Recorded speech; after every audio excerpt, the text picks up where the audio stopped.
Hi, my name is Gustav, and today I will be talking about the existence of Cmbr. Cmbr and how it affects the Big Bang Theory. Big Bang Theory is basically the theory that the universe originated from an explosion of small, hot, condensed volume of matter. Basically, what is the theory here is that after such a huge explosion, there should be some sort of radiation and heat left. This radiation is known as the cosmic microwave background radiation, or CMBR for short. If this radiation were to exist, it would fundamentally prove the Big Bang Theory.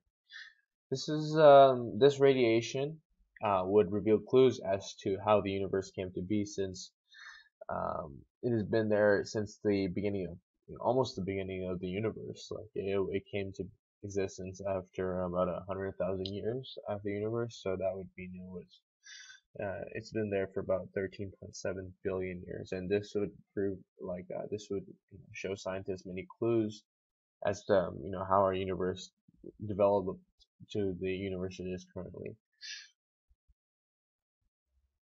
So if CMUR did exist, there would be two very basic assumptions that we could make.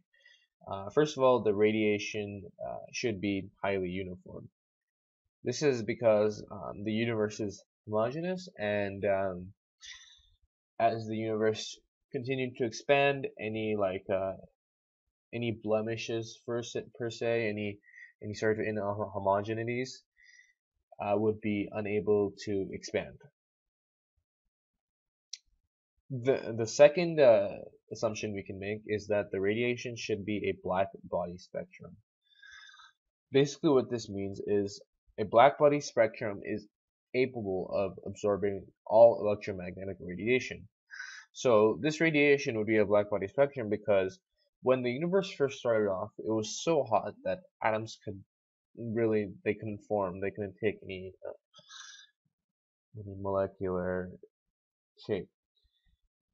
So what this resulted in was it was just a lot of free floating electrons and nuclei, and the photons that resulted from the explosion, coined CMB photons, they would continue to wander in the universe and sort of spread around everywhere along with the radiation.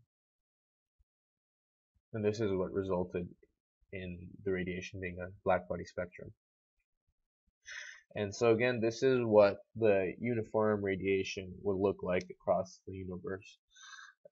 Yeah, if you had a map of the radiation, it would be uniformly distributed across the universe. So there were a couple important people that led up that sort of discovered CMBR. And so in 1948, a group of three scientists, they were doing some research on Big Bang nucleosynthesis, and they also predicted in their paper that that CMBR actually existed. I mean, they didn't have any physical proof or anything. It was just based on their calculations. Um, However, in 1964, this is when we first start seeing like the physical proof of CMBR existing.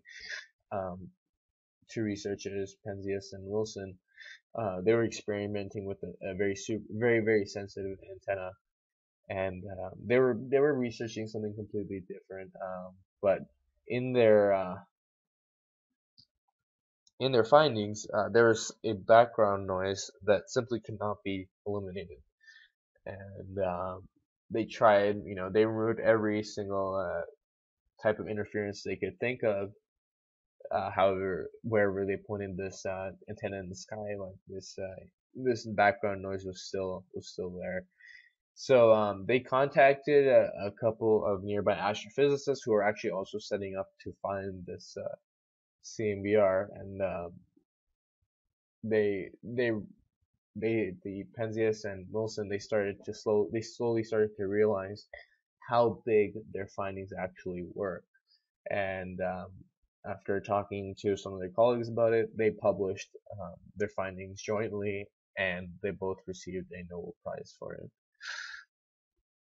And this background noise, turned out to be Cmbr.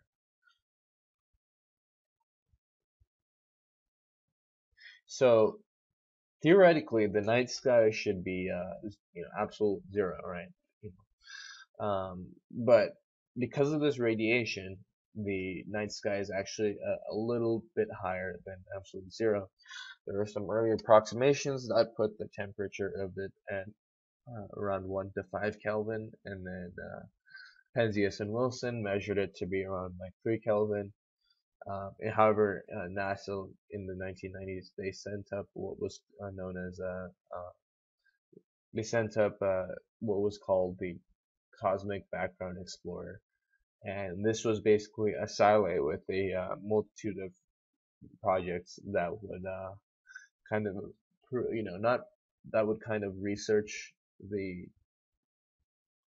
radiation, because it was very hard to research the radiation from Earth because of all the sort of obstacles that would be in the way in the night sky, obviously, like clouds, rain, etc. But yeah, this explorer measured it to be 2.725 Kelvin exactly.